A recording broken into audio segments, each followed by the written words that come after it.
উন্নয়নমূলক এবং দরগা শরীফ মসজিদের মিটারিং ইউনিটের পুনর্নির্মাণ কাজের জন্য শনিবার ৮ এপ্রিল ৩৩/১১ কেভি উপকেন্দ্রের আওতাধীন সিলেট মহানগরীর বেশ কয়েকটি এলাকায় সকাল ৬টা থেকে দুপুর ৩টা পর্যন্ত বিদ্যুৎ সরবরাহ বন্ধ থাকবে।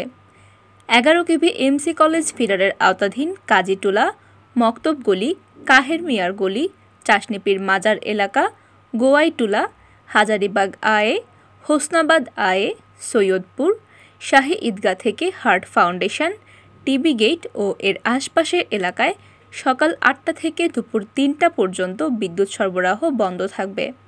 আর ১১ কেভি দরগা শরীফ ফিডারের আওতাধীন চৌহাট্টা, পায়রা, ব্রিটানিয়া গলি, আলিয়া মাদ্রাসা, বাজার গলি ও এর আশপাশের এলাকায় সকাল ৬টা থেকে সকাল ১১টা পর্যন্ত বিদ্যুৎ সরবরাহ বন্ধ থাকবে।